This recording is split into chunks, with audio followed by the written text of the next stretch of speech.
The sun was relentless that afternoon, casting long, lazy shadows across Loretta Maddox's freshly mowed lawn. The smell of overcooked ribs mingled with cheap white wine and something else, something meaner. That particular scent only surfaced when Chad's family was together, like vultures circling a memory they hadn't quite finished picking apart. I was trying to stay invisible. Not out of fear, but strategy. You learn that when you've been married to a Maddox. Clutching a paper plate with a few limp ribs and baked beans, I navigated through the yard. People laughed, clinked glasses, smiled with too many teeth. Chad's family always smiled like they knew something you didn't. And most of the time, they did. I hadn't planned on coming. Ray, my sister, warned me. You don't walk back into a burning house just to prove you're fireproof, Jess. But Miles begged. His cousins. The water balloons. The trampoline. He's only 6 and still believes in people who've never earned it. So I showed up. Jeans, plain bless. Minimal effort, maximum armor. I knew what I was walking into. Chad greeted us like a politician working a crowd, disingenuous, polished, sunglasses hiding the usual indifference. Hey, you made it, he said, throwing Miles a high five like we were teammates in a game I never agreed to play. Then he looked through me like I was no one. The woman who bore his child, raised him alone, paid every dentist bill and soothed every nightmare, and still got treated like background noise. I settled near the edge of the yard, watching Miles run through the sprinkler, his giggles slicing through the tension like a blade through butter. That laugh, his laugh, was the only reason I stayed. And then Loretta struck. She stood on the deck, swirling her sangria, wearing that smirk that always made me feel 16 and stupid again. Her voice rang across the yard like a church bell forged in judgment. She was a terrible wife, and from what I've seen, not much better as a mother. Laughter followed. Not all, but enough. One of Chad's uncles barked a laugh. Someone muttered, "She's not wrong," and Chad's cousin literally spat beer through his nose. It was a show, and I was the unwilling star. My face burned. I didn't cry. That would have given them something to cheer. I just gripped the plate until it bent in my hands. I looked at Chad. He shrugged, grinned even, like Loretta had just won the evening's comedy set. His silence said everything. This was entertainment. I was entertainment. I tried to breathe. For Miles. Always for Miles. Then something shifted. My son, who had been playing by the steps, rose quietly. No one noticed. Not at first. He climbed onto one of those cheap white chairs, the kind that buckle under real weight. But he stood tall. 6 years old, Spider-Man shirt still damp from the sprinkler, eyes steady and full of something I hadn't seen in a long time. Resolve. "Grandma," he said. People turned, mildly amused. Loretta raised an eyebrow mid-sip. "I have something Dad doesn't want you to know." It was like someone yanked the volume knob off the world. Chad moved fast, hand out. "Miles, buddy, come down now." But Miles didn't budge. He repeated it. Louder. "Grandma, I have something Dad doesn't want you to know." Silence. Even the wind held its breath. The laughter dried up. The smirks vanished. Loretta blinked, taken aback. Chad froze. It was the first time I saw him truly scared, not of me, not of consequences, but of his son. And in that moment, I realized something. I didn't need to fight them. I didn't need to stand up, shout, clap back with some fiery retort. I'd already done the hardest thing, I'd left. And the second hardest, I'd stayed away. This was the final act. Miles didn't say more. He didn't have to. He stood there long enough to make everyone uncomfortable, to plant the seed of doubt, the whisper that maybe Chad had secrets. Maybe this child, this beautiful, brave little boy, knew more than he should. And maybe, just maybe, Loretta's perfect son wasn't so perfect after all. Chad pulled him down eventually, muttering something about sugar crush. But it was too late. The spell had broken. Whispers stirred. Loretta frowned. People started making excuses to leave early.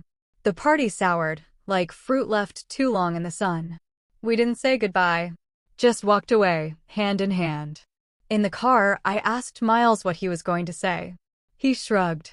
"I didn't know. I just didn't like the way she looked at you." Tears hit me harder than Loretta's words ever could. That boy. That boy is my revenge. And the best part? They'll never stop wondering what he meant. Let them. That night, after I put Miles to bed, I sat on the couch and stared at my reflection in the dark TV screen. I didn't cry. I thought I would. I thought maybe the buildup of years of swallowed insults, of Loretta's slights, of Chad's abandonment in 1,000 small ways, would finally crack me wide open.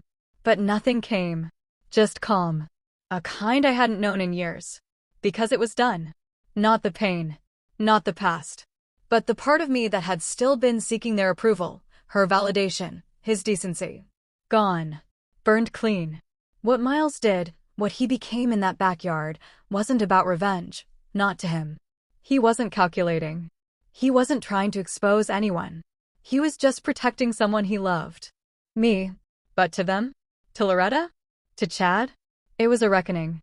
Because now, no matter how many excuses Chad stammers out, no matter how many times Loretta dismisses it as a child's outburst, the damage is done. A doubt has been planted. And doubt, in families like theirs, grows like ivy through foundation cracks. Quiet. Patient. Destructive. I thought about what Ray said, that they didn't deserve a second chance to humiliate me. She was right. But what she didn't know was that it wouldn't be humiliation this time. It would be a mirror. One they'd stare into every time Miles walked into the room. A reflection of everything they tried to hide. Let them smile. Let them host their summer barbecues, serve dry ribs, clink wine glasses, and pretend they're still the same Maddox family, untouchable, superior, united. But they'll always remember the day a 6-year-old in a Spider-Man shirt shattered their illusion with nothing but the truth they were too afraid to hear. I didn't need a microphone. I didn't need to scream or make a scene. My revenge was never about spectacle. It was about ending the performance. The next morning, I found Miles in the kitchen, sitting on the counter with a banana in one hand and his favorite book in the other. He looked up at me, still half asleep, hair sticking up like a little lion. "Did I do something wrong?" he asked. I kissed the top of his head. "No, baby," I whispered. "You did something brave." He grinned and went back to reading. And me? I picked up my phone. Not to scroll. Not to look at Chad's social media or Loretta's passive-aggressive Bible quotes. I called a realtor. Because revenge wasn't just about what happened yesterday. It was about what I would do now, with this new freedom, with my son's courage wrapped around me like armor. I'm going to buy a little house near Ray. Nothing fancy. Just something that's mine. A porch swing. A garden. A kitchen where I'll teach Miles how to cook real ribs, not the dry nonsense Chad's uncle thinks is barbecue. And one day, when Miles is older, if he asks about that afternoon, what happened, why it mattered, I'll tell him the truth. That was the day I realized I didn't need to fight for a seat at their table. He'll ask, "What did you do?" And I'll smile. I built my own.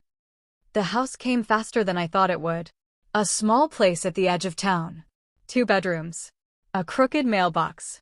Wild ivy climbing up the fence like it had something to prove. It needed work. Ray called it a fixer with attitude, but it was mine. The first night we slept there, the walls echoed. No voices from the other side. No Loretta's passive-aggressive digs over the phone.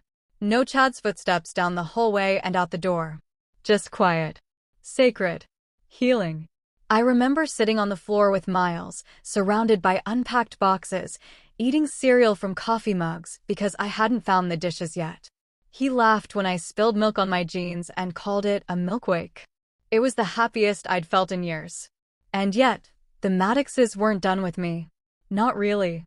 They didn't call. Of course not.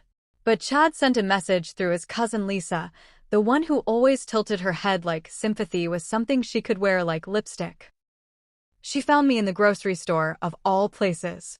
Right by the oranges. "Oh, hey, Jessa," she said, pretending she just noticed me. I nodded, polite but guarded. She fiddled with her wedding ring like it was a nervous tick. "So, Chad said he hasn't heard from you. Loretta's been asking about Miles." I looked her dead in the eye. "He's fine," I said. "Really thriving, actually." She gave that nervous chuckle people give when they don't know what to do with your piece. Good, good," she said. "We were just surprised." You know, after what Miles said, there's been a lot of confusion. I smiled then. Not the tight, tired smile I used to fake around them. A real one. Quiet. Dangerous. Well, I said, selecting the juiciest orange I could find. Maybe it's time they learn how it feels. Her brows furrowed. Feels. To not be in control of the story. She blinked. I walked away. That conversation spread, I knew it would. Loretta probably spun it into something dramatic. Called me bitter or unstable. That's what people like her do when they lose the narrative. When the scapegoat walks off stage. And Chad? He tried once more. Sent a long, rambling text about co-parenting and family unity and how I shouldn't let a moment of childhood confusion fracture the bigger picture. I didn't reply. Because here's what he doesn't know, I'm not fractured. I'm forged. Every sleepless night. Every insult swallowed. Every check bounced. Every quiet morning where I made Miles smile even when I felt like disappearing. That was the fire. This version of me? This calm, quiet, resolved version? This is the steel. One Sunday morning, months later, Miles asked if he could invite Ray over for pancakes. He was wearing his dinosaur pajamas, hair a mess, dragging a teddy bear by one foot. Of course, I said. Call her. He did. She came in 10 minutes, wild curls barely tamed, holding a bottle of maple syrup like it was champagne. We laughed more than we cooked. The pancakes were lumpy. The kitchen smelled like slightly burnt batter. But the house was full. Full of something Loretta's deck never had. Love without conditions. After breakfast, Ray looked around and said, "You know what the best revenge is?" I raised an eyebrow. "This," she said, gesturing at the chaos, Miles giggling under the table, dishes piled high, sunlight pouring through mismatched curtains. "This is the revenge. Joy. Peace. A life they can't touch." She was right.